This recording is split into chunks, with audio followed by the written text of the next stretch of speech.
Your relationships don't just stop at people. You're in relationship with things like money, food, alcohol, your phone. Yes, you're in relationship with all things. And if we could give those things a voice and ask it, what's it like to be in relationship with you? If your phone was an actual person, would it say that you're a grounded, centered friend or a super clingy, attention-hungry person who never lets them breathe? The way you interact with all the things in your life, even status symbols, these aren't random habits. The way you relate and connect with those things actually tells you something really important about yourself. It's like breadcrumbs that are leading you to get somewhere a little bit deeper. If you've ever wondered, why do I overspend or why do I always check my phone all the time? This isn't about impulse control. It's about something what you want those things to do for you. You are never not responsible for your relationships. At the center, it's always you and what you bring to it. When you're willing to look at your unhealthy attachments to things, then you're giving yourself an opportunity to see the real you. That's the whole you. And if not, if you're taking the hands-off approach, then those attachments are going to continue to still control you. When your go-to coping mechanism is stuff, then instead of the real connection or self-awareness or self-regulation, we're turning toward things to give us a hand. That's like putting your phone in the driver's seat of your car and you going into the passenger. Your phone's probably not going to be a great driver. Doesn't have a license. Hey everyone, we're Jeff and Ellen. We're life and relationship coaches, and we help people build better relationships, not just with other people, but with themselves and the things that they interact with every day. And today we're breaking down something most people never even think about.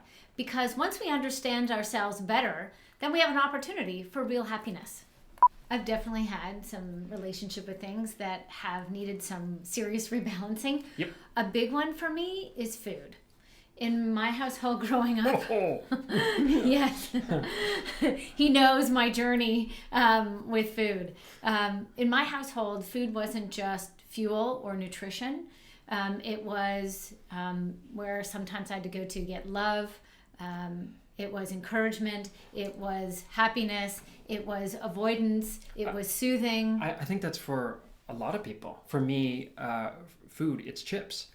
Going to chips. Chips, I think chips is a treat, but chips is sometimes can function as my therapist for me. It's like the relief, the state change that I'm looking for just to get through my God, day. and it's just that crunch. It just drowns out your problems.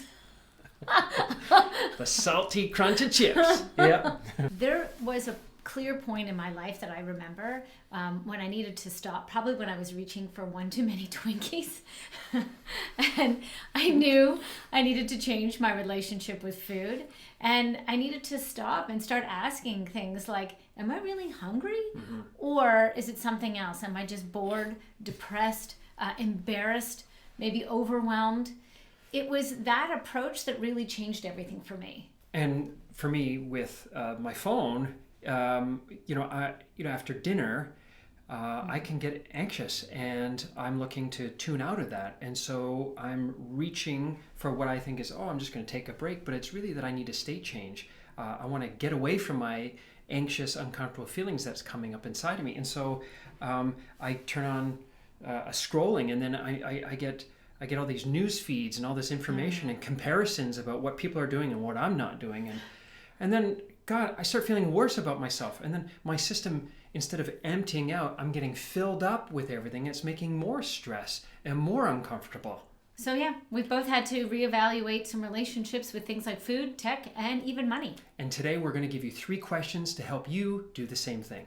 Number 1, am I using this or is it using me? There's a difference between enjoying something and needing something. So a beer or 2 with friends, that's cool. But if you ended up having a beer every night because that's how you take the edge off, or that's your strategy to deal with stress, might be worth looking into.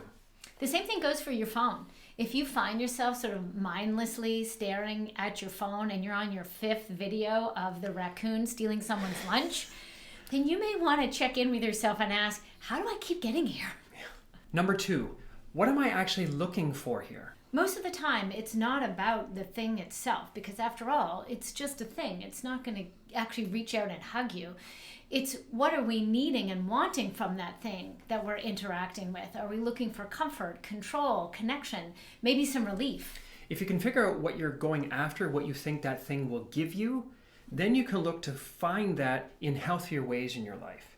It's like, why do people shop when they're feeling sad? It's because the act of buying something makes them feel more in charge in their life. They're making a decision, they're being causal, and then they get that hit of dopamine because something new is entering their life. But retail therapy is never going to solve the underlying sadness itself. It's just going to leave you with an Amazon package that you forgot you ordered. Hashtag impulse buy. Number 3, if this thing was a person, would they stay in this relationship with me? If money was in relationship with you, would they say that you're an appreciated friend or self-absorbed? And what about your phone? If they turned into your best friend, would they say you're tuned out or needy? Sometimes giving yourself a bit of distance from the things in the relationships that aren't serving you anymore can really be helpful. And this is not about deprivation. This is about regaining your freedom. This is about you having your back because no thing ever will. So here's the challenge. Start paying attention to your relationship with things, and then remember to ask yourself these questions. Am I using this, or is it using me? What is it that I'm actually looking for? If this were a person, would they still want to be in relationship with me? Because your habits with things is shaping your life, but is it moving it in the direction where you would like it to go?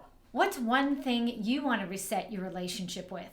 Drop it in the comments below. We'd love to hear. And if this video gave you something to think about, then hit that like button. You can subscribe to our YouTube channel or share this video with someone who you think could use a relationship check-in with their phone, their fridge, or their Amazon cart. We live in a busy world with lots of things vying for your attention, so thank you for giving us yours.